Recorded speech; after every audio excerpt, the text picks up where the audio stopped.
இஸ்லாமியர்களுக்கு எதிரான பாஜகவின் செல்வ கணபதியை வக்ஃப் வாரியத்தின் உறுப்பினராக என்ன கொடுமை என்ன கொடுமை என்ன கொடுமை என்ன கொடுமை ஏற்க மாட்டோம் ஏற்க மாட்டோம் ஏற்க மாட்டோம் ஏற்க மாட்டோம் ஒருபோதும் ஏற்க மாட்டோம் ஒருபோதும் ஏற்க மாட்டோம் வக்ஃப் வாரிய நியமனத்தில் முஸ்லிம் அல்லாத எவரையும் எப்போதும் ஏற்க மாட்டோம் எப்போதும் ஏற்க மாட்டோம் அனுமதிக்க மாட்டோம் அனுமதிக்க மாட்டோம் அனுமதிக்க மாட்டோம் அனுமதிக்க மாட்டோம் நுழைய அனுமதிக்க மாட்டோம் வக்ஃப் வாரிய நிர்வாகத்தில் சங் பரிவார கும்பலை அந்த கும்பலை சேர்ந்த எவரையும் அனுமதிக்க மாட்டோம் அஸ்ஸலாமு அலைக்கும் வரஹ்மத்துல்லாஹி வபரகாத்துஹு. அல்ஹம்துலில்லாஹ். அன்பிற்குரிய சகோதரர்களே சகோதரிகளே, காரைக்கால் வாழ் வியாபார பெருமக்களே, பெரியவர்களே, தாய்மார்களே, ஆங்காங்கே நின்று கேட்டுக்கொண்டிருக்கக்கூடிய என் தொப்புள்குடி உறவுகளே, தமிழ்நாடு தௌஹீத் ஜமாத் காரைக்கால் மாவட்ட நிர்வாகத்தின் சார்பாக இங்கு ஒரு மாபெரும் கண்டன ஆர்ப்பாட்டத்தை நாங்கள் நடத்தி கொண்டிருக்கிறோம். நோன்பு வைத்திருக்கக்கூடிய சூழ்நிலையில் முஸ்லிம்கள் ஏன் இங்கு ஒன்று கூடியிருக்கின்றார்கள், ஏன் இங்கு ஒரு ஆர்ப்பாட்டத்தை நடத்தி கொண்டிருக்கிறார்கள் என்ற எண்ணம் இங்கு சுற்றி இருக்கக்கூடிய என்னுடைய தொப்புள்குடி உறவுகளுக்கு இருக்கலாம். இந்த ஆர்ப்பாட்டம் எதற்காக நடத்தப்படுகிறது என்பதை ஆளும் அரசுகளுக்கு கொண்டு செல்லக்கூடிய உளவுத்துறை அதிகாரிகள் இங்கு இருக்கலாம். அனைவருக்கும் நாங்கள் சொல்ல வேண்டிய செய்திகள் இருக்கின்றது. முதலிலே இங்கு இருக்கக்கூடிய என்னுடைய தொப்புள்குடி உறவுகள், இந்த ஆர்ப்பாட்டம் எதற்காக நடைபெறுகிறது என்று சொன்னால், இஸ்லாமிய சமுதாய மக்கள் பயன்பெற வேண்டும் என்பதற்காக எங்களுடைய முன்னோர்கள் அவர்கள் கஷ்டப்பட்டு சம்பாதித்த பொருளாதாரத்திலிருந்து தான தர்மங்களை செய்துவிட்டு சென்றிருக்கிறார்கள். அந்த அடிப்படையிலே இந்தியாவிலே பல்லாயிரம் கோடி ரூபாய் மதிப்புள்ள சொத்துக்களை வக்ஃப் வாரியத்தின் பெயரால்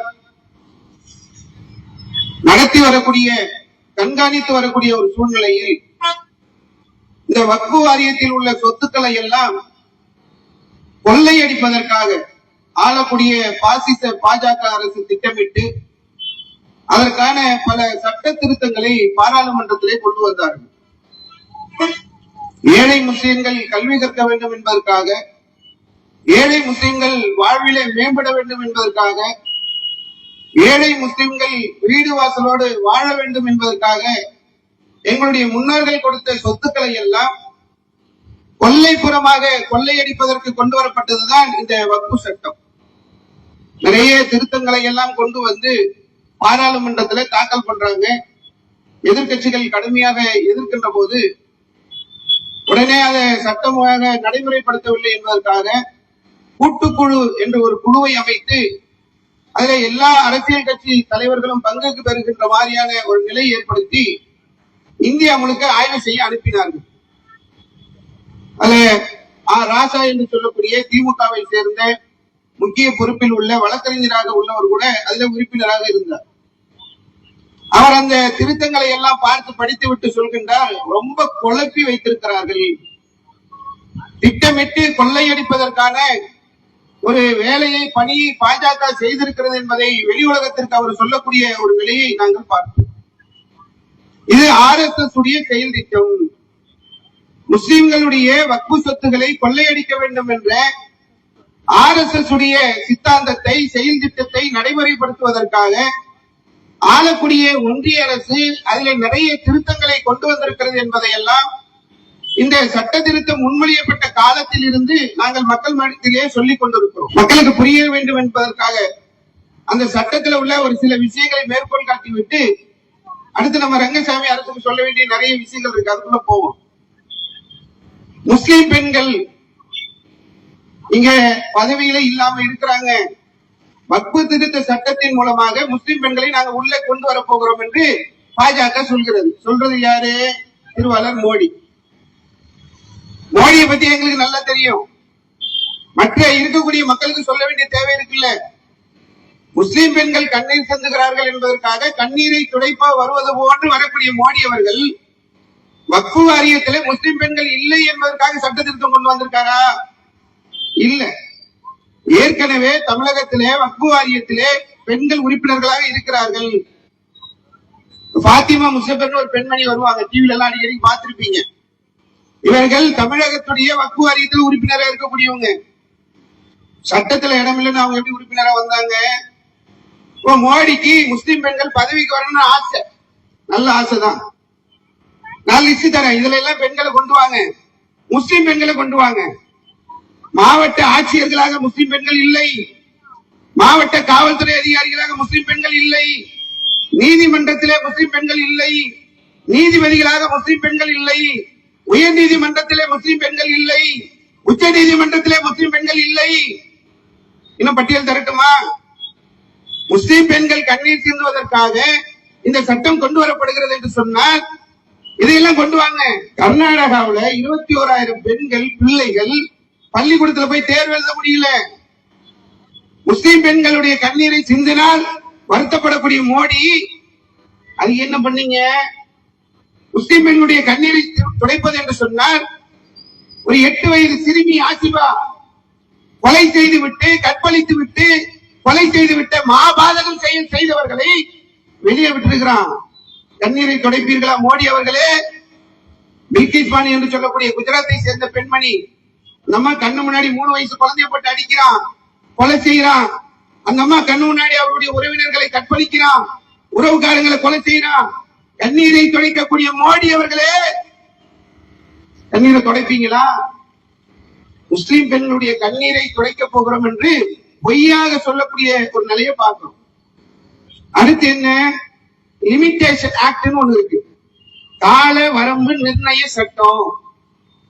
அதாவது ஒரு இடம் இருக்குன்னா ஒருத்தர் 12 ஆண்டுகள் அந்த இடத்துல போய் இருந்து யாருமே அதற்கு வழக்கு தொடுக்காம இருந்தாங்கன்னு சொன்னா 12 ஆண்டுகள் அதில் இருந்தார், அவர் அதற்கு உரிமையாளராக மாறிவிடலாம் என்று இந்தியாவில் ஒரு சட்டம் இருக்குது. இந்த சட்டத்தை வக்பு சட்டத்துக்குள்ள கொண்டு வராங்க. ஒரு 12 வருஷம் ஒரு இடத்துல ஒருத்தர் ஆக்கிரமிச்சு இருந்துட்டாரு வைங்களேன், அது அவருக்குரியது. இது ஏன் கொண்டு வரார்கள் என்று சொன்னால் அதற்கும் காரணம் இருக்கிறது. இந்த சட்டத்தை கொண்டு வர்றதுக்கு காரணம் அம்பானி இருக்கக்கூடிய வீடு என்பது வக்பு நிலத்தில் இருக்கிறது. தன்னுடைய முதலாளிக்கு சேவை செய்வதற்காக அவர் நம்முடைய முஸ்லிம்களுடைய சொத்துக்களை கொள்ளையடிக்க வேண்டும் என்பதற்காக இந்த சட்டத்தை மாற்றி கொண்டு வரக்கூடிய ஒரு சூழ்நிலைகளை பார்க்கிறோம். வக்பை யூசர் எதற்காக முஸ்லிம்கள் இங்கே களத்தில் நிற்கிறோம் என்று சொன்னால் அநியாயமாக அக்கிரமமாக மிகப்பெரிய ஒரு கொடுங்கோல் சட்டத்தை தான் இந்த வக்பு சட்ட திருத்தத்தின் பேரால் கொண்டு வந்திருக்கிறார்கள். வக்பை யூசர்னா என்ன? டாக்குமெண்ட்லாம் இல்லாத காலம்லாம் இருக்குல்ல, 200 ஆண்டுகளுக்கு முன்னால் 300 ஆண்டுகளுக்கு முன்னால் பள்ளிவாசல்கள் மதரசாக்கள் எவ்வளவு விஷயங்கள் முஸ்லிம்கள் பயன்படுத்தி கொண்டிருந்தார்களோ அதுக்கு டாக்குமெண்ட் இருக்காது. முஸ்லிம்களுக்கு மட்டும் கிடையாது, பல கோயில்களுக்கு டாக்குமெண்ட் கிடையாது, பல சர்ச்சுகளுக்கு டாக்குமெண்ட் கிடையாது, பல வழிபாட்டு தலங்களுக்கு டாக்குமெண்ட் கிடையாது. வக்பை யூசர் என்று சொல்லி முஸ்லிம்களுடைய வழிபாட்டு தலங்களை மட்டும் குறிவைத்து அதுக்கு டாக்குமெண்ட் இல்லை என்று சொன்னால் அது அரசுடைமையாக மாறும். எவன் அப்பா விட்டு சொத்து? என் முன்னோர்கள் முஸ்லிம் சமுதாயம் பயன்பெற வேண்டும் என்பதற்காக தான் கஷ்டப்பட்டு சம்பாதித்த பணத்திலிருந்து தர்மம் செய்த தொகையை அரசு அப்படியே அல்ல போயிடுவாங்க. வக்பை யூசர் என்று கொண்டு வந்திருக்கிறார்கள். உச்ச நீதிமன்றம் போய் இதுக்காக முறையிட்டால் அங்க நீதி கிடைக்குமா? பல நேரங்களில் நீதி கிடைக்க மாட்டேங்குது முஸ்லிம்களுக்கு மட்டும். அங்க போய் நிற்கின்ற போது அவங்க நிறைய கேள்வி எல்லாம் கேட்டாங்க, நியாயமான கேள்வி மாதிரிலாம் இருந்து கேட்கும் போது தேவஸ்தானத்தில் முஸ்லிம் அல்லாதவர்களை நீங்கள் நியமிப்பீர்களா? அங்கே முஸ்லிம் அல்லாதவர்களை நியமிப்பீர்களா? இங்கே முஸ்லிம் அல்லாதவர்களை நியமிப்பீர்களான்னு ஒரு கேள்வி கேட்டாங்க. கேள்வி கேட்கும் போது பார்த்த உடனே அப்பா முஸ்லிம்களுக்கு ஒரு சாதகமான தீர்ப்பு உச்ச நீதிமன்றத்தில் வந்துடும் நினைச்சோம். இன்னும் தீர்ப்பு வரல. அது நடக்குது. அது எவ்வளவு நாள் நடக்கும் தெரியல. பாபர் மசூதி மாதிரி 50 வருஷம் ஓடுமோ 100 வருஷம் ஓடுமோ, அது பாட்டுக்கு நடக்குது. அந்த நேரத்துல சில விஷயங்களுக்கு முட்டுக்கட்டப்பட்டாங்க. நீங்கள் முஸ்லீம் அல்லாதவர்களை உள்ளே நியமிக்க கூடாது என்று ஆரம்பத்துல போட்டாங்க. அதுக்கப்புறம் 11 பேர் இருக்கிற இடத்துல ஒரு 3 பேர் வேண்டுமானால் நியமித்துக் கொள்ளுங்கள், கலெக்டர் தான் தீர்மானிப்பார் என்று சொல்லக்கூடிய இடத்துல கலெக்டருக்கு அந்த அதிகாரம் இல்ல, நீங்க நீதிமன்றத்துக்கு வாங்க. அப்போ நாங்க கேட்டோம், கலெக்டருக்கு ஏன் அதிகாரம்? முஸ்லீம்களுக்கும் அரசுக்கும் ஒரு பிரச்சனை. இந்த சொத்து முஸ்லீம்களுக்கா அரசுக்கா என்ற பிரச்சனை இல்ல. அரசு சார்பாக இருக்கக்கூடிய கலெக்டர் எப்படி முடிவெடுக்க முடியும்? இது முட்டாள்தனமான சட்டம் இல்லையா? இது குப்பை தொட்டிக்கு போக வேண்டிய சட்டம் இல்லையா? இதை போய் பாராளுமன்றத்தில் இதற்காக நள்ளிரவை வைத்து விவாதம் செய்துகிறீர்களே என்று காட்டு கத்து கத்தணும். சரி, உச்ச நீதிமன்றமாக ஒரு நியாயமான தீர்ப்பு வழங்கும் என்று சொன்னால் அதுல அவர்கள் அதுல முட்டுக்கட்ட போட்டதை பார்க்கணும். அடுத்ததாக முஸ்லிம்கள் ஒரு 5 வருஷம் ஆகணும், 5 ஆண்டுகள் ஆன பிறகுதான் அவர்கள் தான தர்மம் செய்யணும் வக்ஃபுக்கு என்று சொல்லி ஒரு சட்ட திருத்தத்தை கொண்டு வராங்க. நான் கேட்கறது என்னன்னா, எந்த நாட்டுல இருக்கிறோம்? இந்தியா மதசார்பற்ற நாடா இல்ல மங்கோலியர்கள் கையில் இருக்கக்கூடிய நாடா? ஒன்றிய அரசில் ஆட்சி செய்யக்கூடியவர்கள் இந்திய அரசியல் சாசன சட்டத்தை பின்பற்றக்கூடியவர்களா இல்லைன்னா தாங்கள் மன இஷ்டத்திற்கு வாழக்கூடியவர்களா? எப்படிப்பட்ட ஒரு நிலையில இந்த தேசம் சென்று கொண்டிருக்கிறது? ஒரு முஸ்லீம் ஆகி 5 ஆண்டுகள் கழித்துதான் தான தர்மம் செய்யணும். என்ன சட்டம் இது? எவன் அப்ப விட்டு சட்டம்? என்கிட்ட ஒரு 20 லட்சம் ரூபாய் இருக்கு, நான் அதை எப்படி செலவு பண்ணணும்? நான் எப்படி வேணாலும் செலவு பண்ணுவேன், ஏன் இஷ்டம் அது.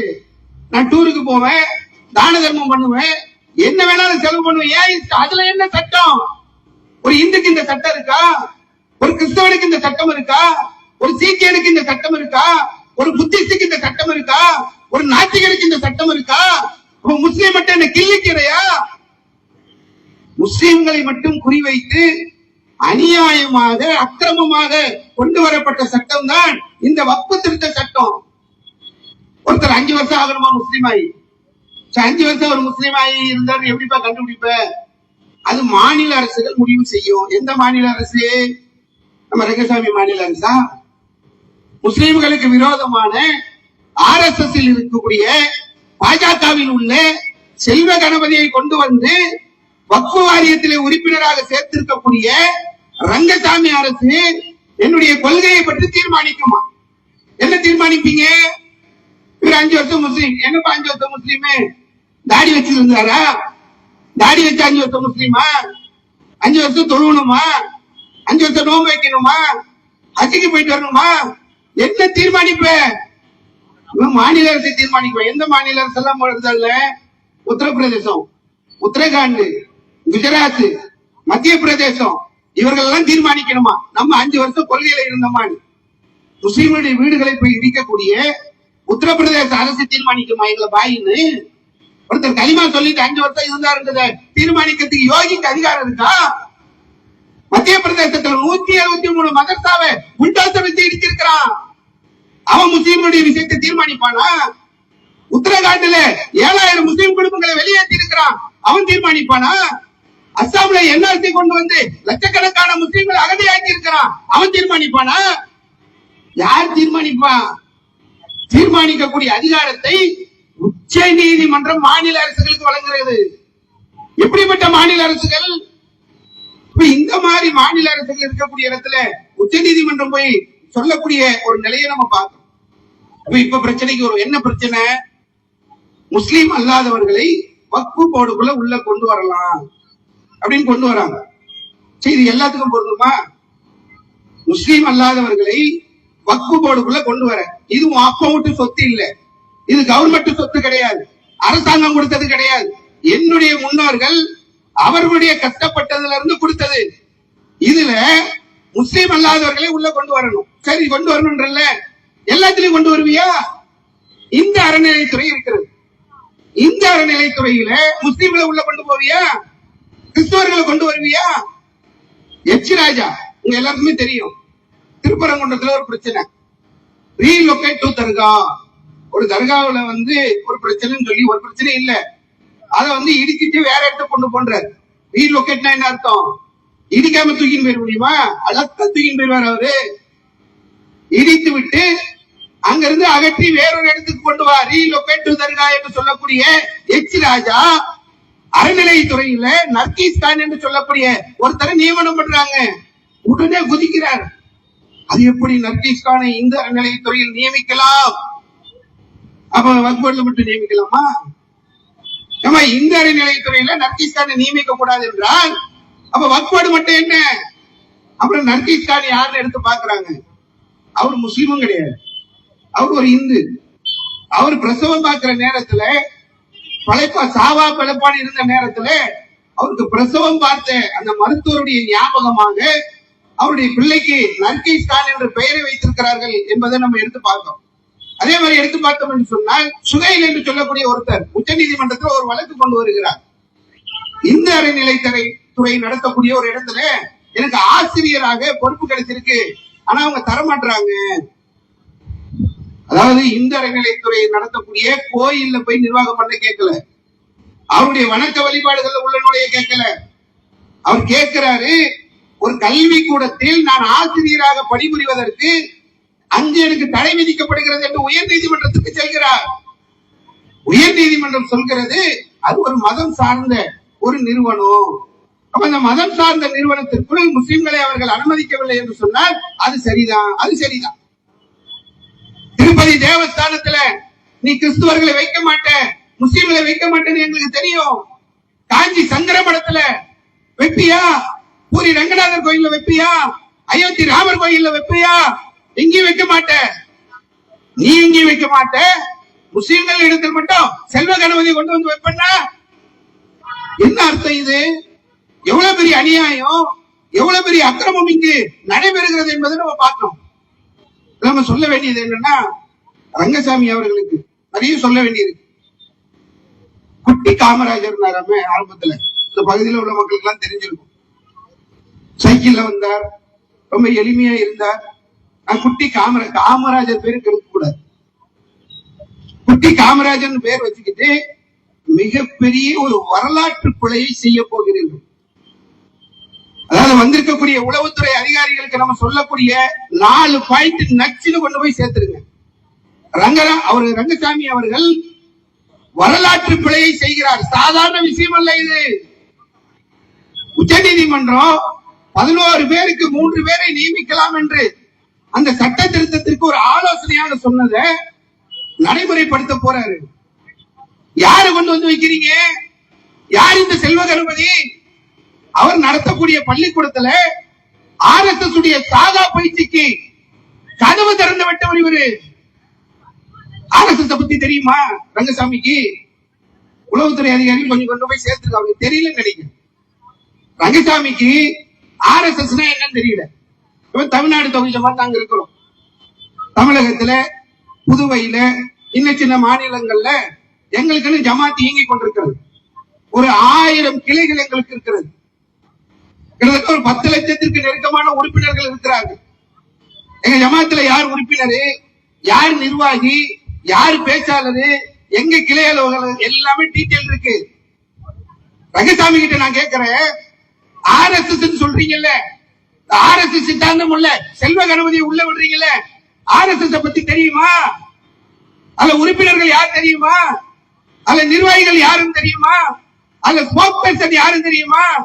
அது தப்பு பண்ணா தண்டனை இருக்கான்னு தெரியுமா? ஒண்ணும் கிடையாது. RSSல உறுப்பினர் கார்டு கூட கொடுக்க மாட்டாங்க. காந்தியை போய் சுட்டுட்டு வராங்க கோட்சே. இப்ப போய் கேட்டோம்னா கோட்சே யாருப்பா? அவரு RSS இல்ல. சரிப்பா, இப்ப பிராக்யா சிங் தாக்கூர் காந்தியுடைய பொம்மையை வச்சு சுடுறாளப்பா, என்னப்பா? அப்படி அமைதியா போய் அவனுக்கு சித்தாந்தம் எப்படின்னா, உறுப்பினர் யாரும் தெரியாது, நிர்வாகி யாரும் தெரியாது, அவனுக்கு ஸ்போக் பர்சன் கிடையாது, ஒண்ணுமே இல்ல. ஆனால் இந்த நாட்டில் கலவரம் வருவதற்கு காரணமானவர்கள் RSS. ரங்கசாமி அரசே, வரலாற்று திரும்பி படிச்சுப்பார். RSS இங்க கூடாரம் அமைத்து இஸ்லாமியுடைய சொத்துக்களை நிர்வாகம் செய்வதற்கு அனுமதி கொடுப்பதை ஒரு காலம் நாங்கள் ஏற்றுக்கொள்ள மாட்டோம். என்ன ஒரு அநியாயம்! இந்த தேசம் பிரிவதற்கு காரணமாக இருந்தவர்கள் RSS. இந்த நாட்டிலே கலவரம் வருவதற்கு காரணமாக இருந்தவர்கள் RSS. 1990களிலே ரத யாத்திரை என்ற பெயரிலே ரத்த யாத்திரை நடத்தியவர்கள் RSS. 1992 பாபர் மசூதி இடித்தவர்கள் RSS. அவங்க வந்து இன்னைக்கு வைத்து பள்ளிவாசல் நிர்வாகம் பண்ண போறாங்களா? இஸ்லாமிய வக்ஃபு சொத்துக்களை நிர்வாகம் பண்றதுக்கு RSS பாஜகவா? ரங்கசாமி அரசுக்கு என்ன தெரியுது?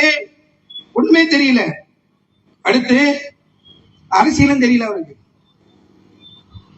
நாட்டு நடப்பும் தெரியல, கொஞ்சம் அரசியலாவது தெரியணும்ல. ஒவ்வொரு தனிநபரை கரை வச்சு தூக்குவாங்க, RSS தான் விடுவாங்க.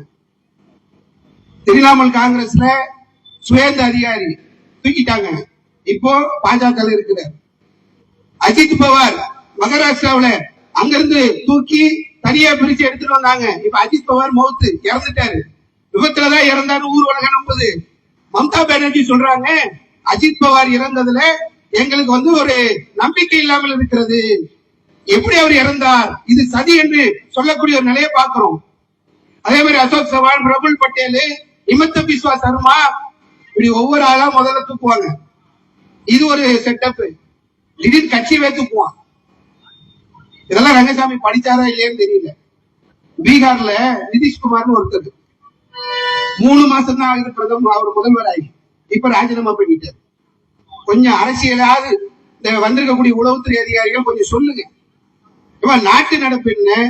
மும்பையில சிவசேனா என்ன ஆனா, பஞ்சாப்ல அகாலிதளம் என்ன ஆனா, தமிழகத்துல அதிமுக 5 கூட பிரிஞ்சு நிக்கிறான். நீ என்ஆர் காங்கிரஸ் என்ன ஆக போகுதுன்னு எங்களுக்கு தெரியல. பாஜகவோட கூட்டு சேர்ந்தவர்கள், கைகோர்த்தவர்கள், அழிந்ததுதான் வரலாறு. இதை கொண்டு போய் அவர்கிட்ட கொஞ்சம் போய் சேர்த்துருங்க. அடுத்து அவருக்கு நாட்டு நடப்பும் தெரிய மாட்டேங்குது, அவருக்கு அரசியலும் தெரியல, சட்ட விதிகளும் தெரியல. தமிழகத்துல ஜல்லிக்கட்டுன்னு ஒரு போராட்டம், இதை வந்து நடத்தக்கூடாதுன்னு ஒரு நிலை இருந்தது கடந்த காலங்கள்ல. ஏன் இருந்தது? அது ஒரு கொடுமைப்பட்டீங்க, மாடுகளை கொடுமைப்படுத்துகிறார்கள், அதுல மக்கள் வந்து அடிபட்டு சாகுறார்கள், ஜல்லிக்கட்டு நடத்தக்கூடாது அப்படின்னு சொல்லி சட்டம்.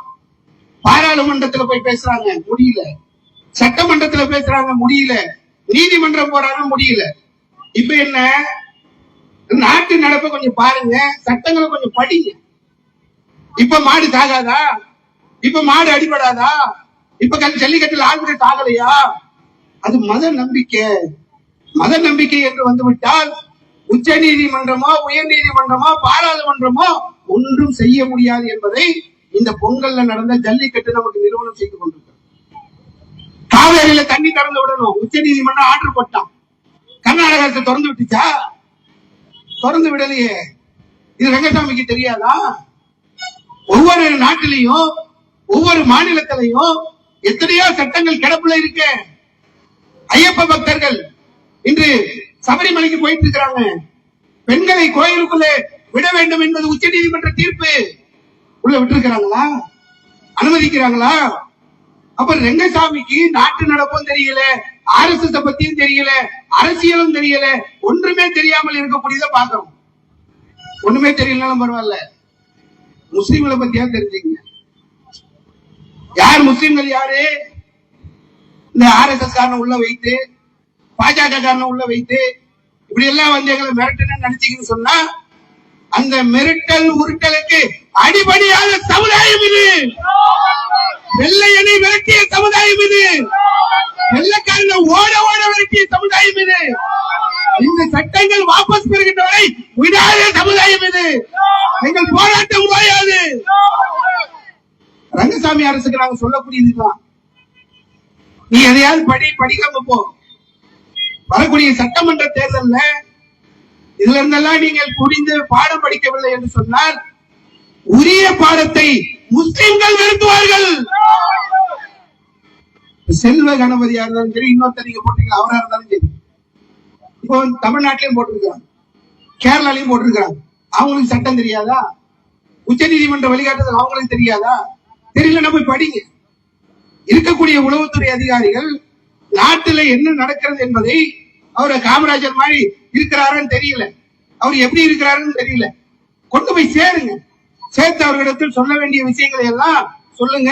அதே மாதிரி இந்த RSS சிந்தனை கொண்டவர்களுக்கு நம்ம சொல்லக்கூடிய ஒரு முக்கியமான விஷயம் என்று சொன்னால், நீங்க நினைக்கிற மாதிரி அவ்வளவு ஈஸியா உள்ள வந்து முஸ்லிம் சொத்துக்களை நீ ஆட்டை போட்டு போயிட முடியாது. யாரா இருந்தாலும் இனி எந்த பொறுப்புல உள்ள வேணாலும் உள்ள கொண்டு வந்து அப்பனுக்கு அப்பனை பார்த்து சொல்லுவாங்க. இது அல்லாஹ்வுடைய தூதர் சொன்னார்கள், RSS சிந்தனை கொண்டவர்களுக்கு அதை நான் நினைவுபடுத்திக் கொள்கின்றேன். மண் குத்தில தூண மாளிகை பகுவ ஷஹீத். என்னுடைய சொத்துக்களை காப்பதற்காக நான் கொல்லப்பட்டேன் என்று சொன்னால் உளவுத்துறை அதிகாரிகளுக்கும் ரங்கசாமி அரசுக்கும் RSS சிந்தனை கொண்ட சங்கிகளுக்கும் சொல்லிக் கொள்கின்றேன், என்னுடைய சொத்துக்களை காப்பதற்காக நான் கொல்லப்பட்டேன் என்று சொன்னால் நான் ஷஹீத், நான் ஒரு உயிர் தியாகி. நான் வந்திருக்கிறது ஏன் சொத்துக்காக இல்ல, இங்க வந்திருக்க இந்த மக்கள் சொத்துக்களுக்காக இல்ல, அல்லாஹ்வுடைய சொத்துக்களை காக்க வந்த கூட்டம். எங்கள் உயிரை கொடுத்து நாங்கள் காப்போம்.